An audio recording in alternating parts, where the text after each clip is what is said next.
Agora, nós vamos direto a Brasília para conversar com o jornalista Alexandre Garcia, aqui no Liberdade de Opinião. Alexandre, bom dia, boa terça-feira, hein?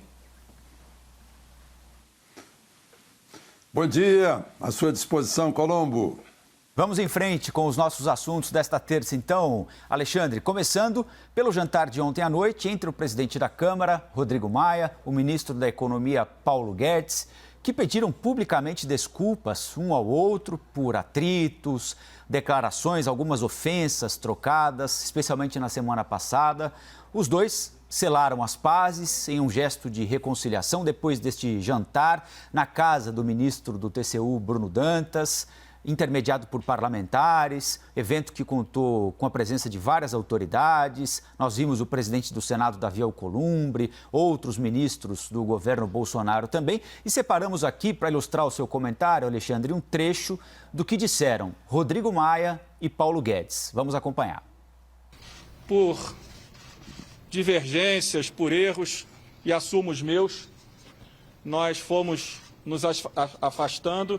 E agora na pandemia mais ainda, em alguns momentos até, e semana passada, deixo aqui o meu pedido de desculpa, fui indelicado e grosseiro e não é do meu feitio, ao contrário, e que nós tínhamos que estar unidos dentro do teto de gastos para encontrar as soluções. Os interesses do Brasil estão bem acima de quaisquer divergência que possamos ter. De meu lado, nunca houve também diferenças pessoais, nós todos estamos trabalhando pelo Brasil e às vezes temos desentendimentos, são normais, por diferenças de ponto de vista.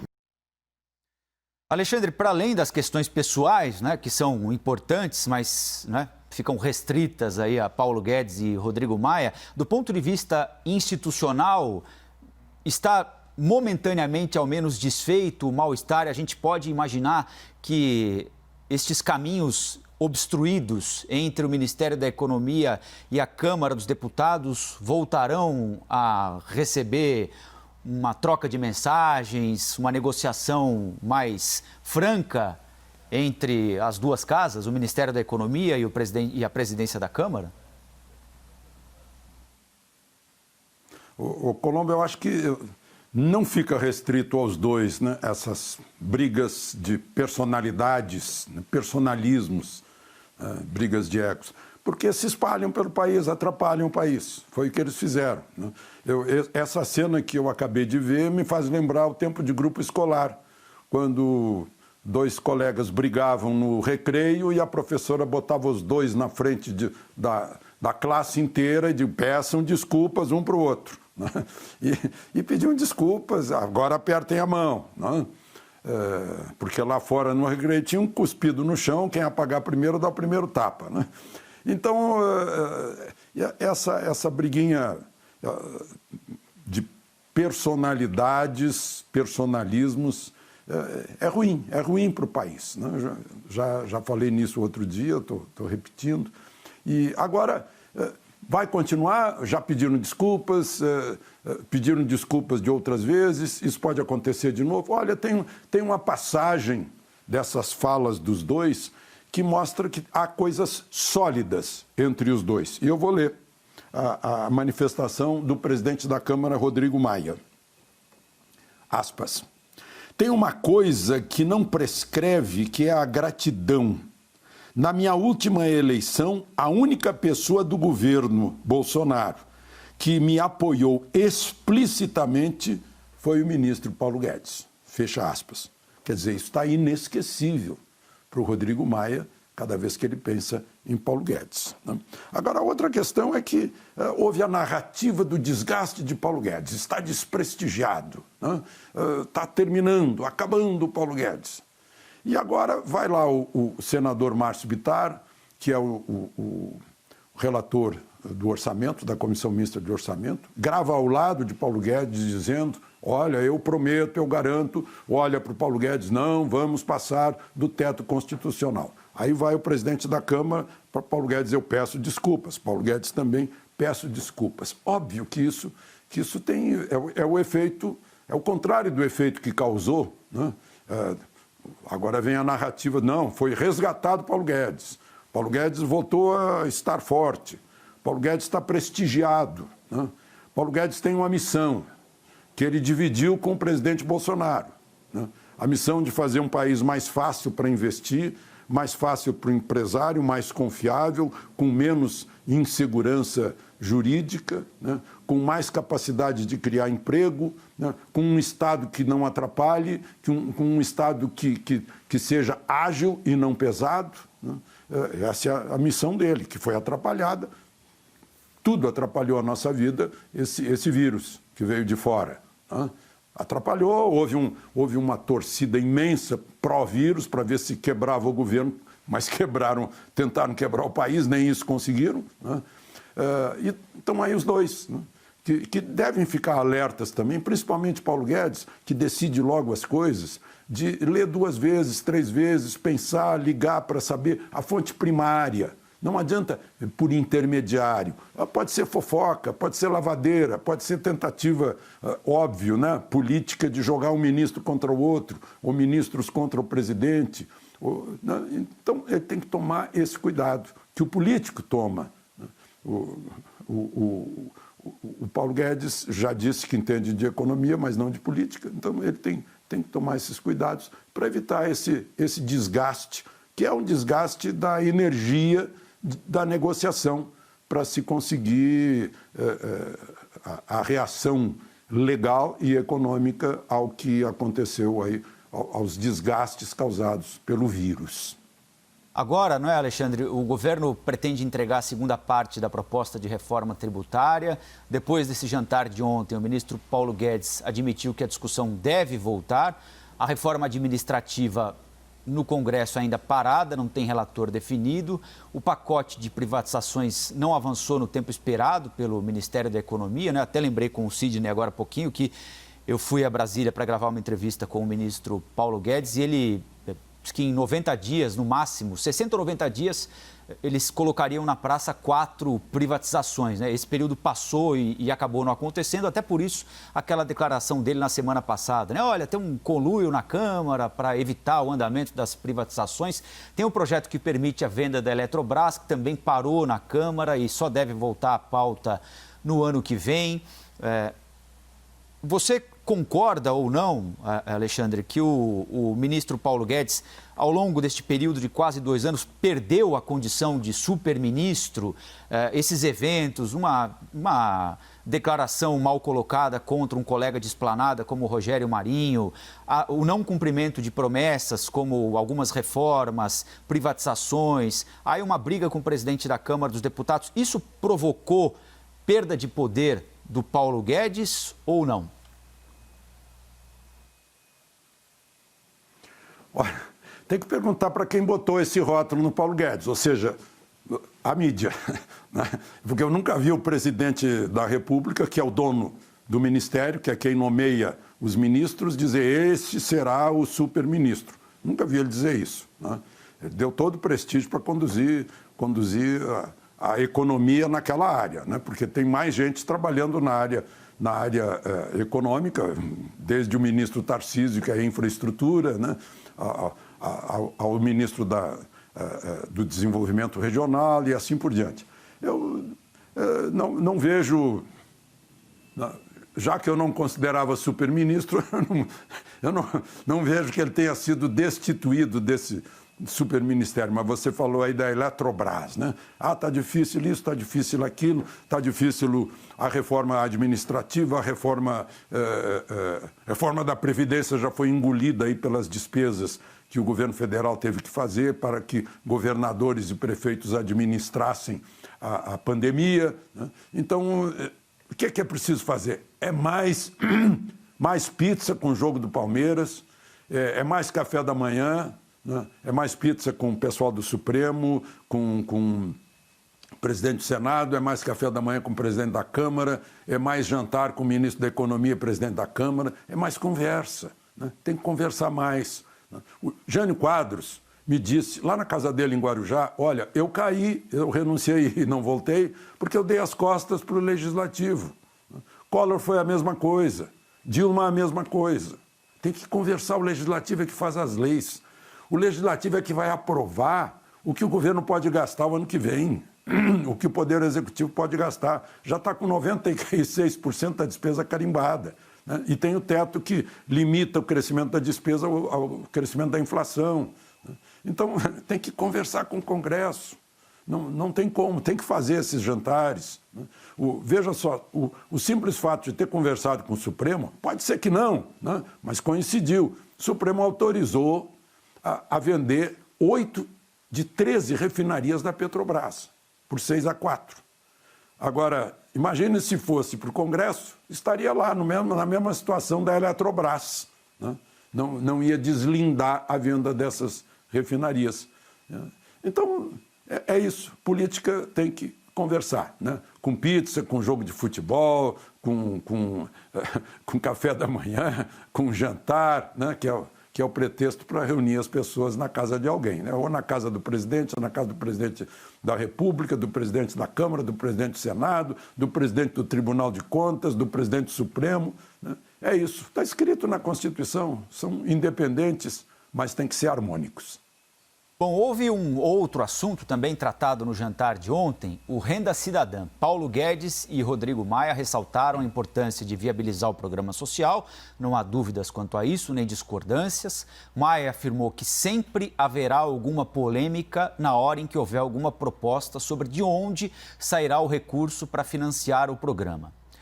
Aquela primeira proposta de dinheiro de precatórios e Fundeb já foi esquecida, como nós repetimos aqui desde a semana passada, e agora virá uma nova proposta que deve ser apresentada até amanhã pelo relator da PEC, o senador Márcio Bittar, que, como lembrou o Alexandre, ontem participou daquele café da manhã com o presidente Bolsonaro, com o presidente da Câmara, Rodrigo Maia, depois se encontrou com o ministro da Economia, Paulo Guedes, logo depois do café da manhã.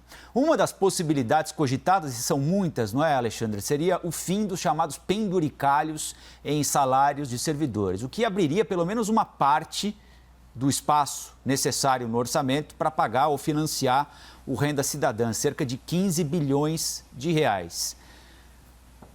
É possível imaginar alguém mexendo nesse vespeiro, Alexandre, de começar a mexer em penduricalhos a que funcionários públicos têm direito e são considerados privilégios, especialmente na comparação com quem trabalha na iniciativa privada? Penduricalhos principalmente na área do legislativo e do judiciário, porque o legislativo é que faz as leis, né? O judiciário é que julga e tem penduricalho dos dois lados. Né?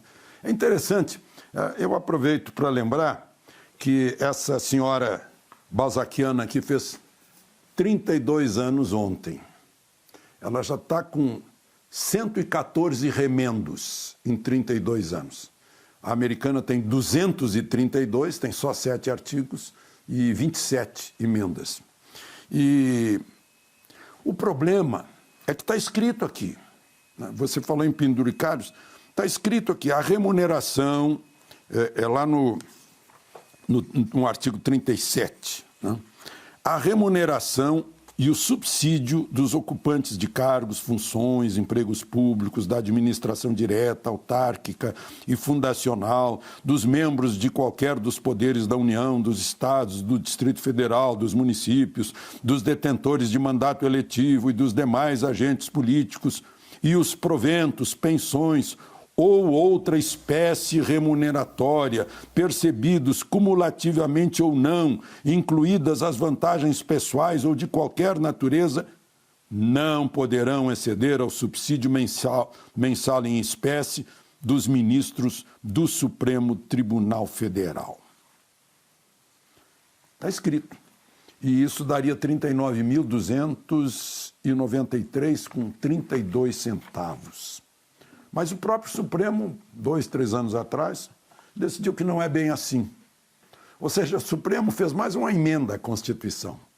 Só que Câmara e Senado, para emendar a Constituição, precisam de 60% dos votos em 2 votações, né, na Câmara e no Senado.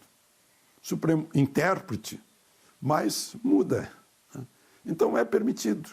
Esses penduricalhos são permitidos. Aliás, essa Constituição, né, já lá no julgamento da Dilma, no inquérito de fim de mundo lá do Alexandre de Moraes, sem Ministério Público, no julgamento da Dilma sem ficar inelegível por 8 anos, né? Dá esperança ao Alcolumbre de ter reeleição quando a Constituição proíbe, né? E tem essa história dos penduricalhos que passam, né? Só para a gente considerar, em homenagem a esse livrinho, que é essencial, né? Porque lá nos Estados Unidos, afinal, tem 232 anos e só 7 artigos. Isso foi suficiente para reger juridicamente um país que se tornou a primeira potência do mundo, a nação mais forte, a nação mais rica, né? A maior nação do mundo. Será que o poder de um país é inversamente proporcional ao tamanho de sua Constituição, né? Só para lembrar disso, no momento em que a gente está falando dos penduricários, que não deixa de ser uma boa ideia, né? De cumprir a Constituição, enfim. Vamos ler e cumprir. Mas continuam coisas imutáveis. O governo não cria riqueza. A riqueza é criada pelo trabalho das pessoas, pelo trabalho das empresas que pagam impostos. Essa é a fonte da riqueza. A outra verdade, segundo o governo, é que não pode haver aumento da carga tributária de jeito nenhum, porque vai contra tudo que Paulo Guedes e Bolsonaro acertaram, né? E depois o próprio presidente já expressou, não vou tirar de pobre para dar para paupérrimo. Então, alguém vai ter que pagar se houver crescimento da despesa, né? Essa é a questão. Vamos ao Supremo Tribunal Federal agora, Alexandre, porque o ministro Luiz Fux, presidente da Corte, marcou para depois de amanhã, quinta-feira, o julgamento do recurso do presidente Bolsonaro, que pede para depor por escrito naquele inquérito que apura uma suposta interferência política dele na Polícia Federal. A decisão atende a um pedido apresentado pelo ministro Celso de Mello, relator do caso, que se aposenta no dia 13, ou seja, na semana que vem. O julgamento, portanto, foi marcado pelo presidente Fux para que o ministro Celso de Mello possa participar. Foi a decisão mais correta tomada pelo ministro Luiz Fux, de certa forma, prestigiar o ministro Celso de Mello com essa participação no que tende a ser o último julgamento dele como decano da Corte, Alexandre? Será o canto do cisne de Celso de Mello, né? Ele, enfim, eu falei há pouco aí de questões pueris lá entre Rodrigo Maia e Paulo Guedes. Parece também que, paradoxalmente, ele se aposenta pela idade, mas parece ser alguma coisa pueril que Marco Aurélio lá atrás 2 vezes se referiu a preconceito contra o presidente da República.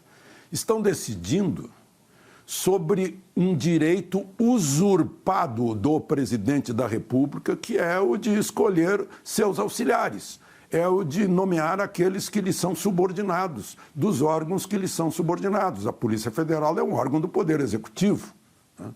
E como ele manda, ele escolhe o chefe da Polícia Federal, que seria o ministro da Justiça, escolher diretamente o diretor da Polícia Federal é a coisa mais óbvia do mundo.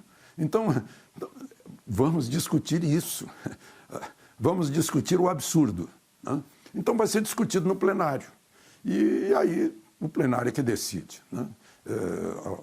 A argumentação da advocacia da União é que houve precedente, né? A consideração ao presidente da República permite que ele faça o depoimento por escrito, né? O ministro Celso de Mello, né, e o ex-juiz e ex-ministro da Justiça Moro, né, querem a figura, né? Aquela figura assim, por isso que eu falo do pueril, de ficar lá tendo que responder, o presidente da República respondendo perguntas dos advogados, de quem se queixou, né, de quem sentiu o ego invadido, né, porque, puxa, ele está se metendo, isso é comigo, né, e ainda me deu um pito na reunião ministerial e eu ainda pedi para o ministro Celso de Mello divulgar isso, e o ministro Celso de Mello divulgou, e pasmem, né, o ministro Celso de Mello, é bom lembrar, pediu o telefone celular do presidente da República, né? Parece... A gente entende isso, né? Em italiano significa cerveja, aqui no Brasil é birra mesmo, né? Então, isso vai para o plenário, está nas mãos do plenário decidir, né, entre entre os 11, né? Porque Celso de Mello vai estar presente. Alexandre, boa terça-feira e até amanhã aqui no Liberdade de Opinião, hein? Até amanhã.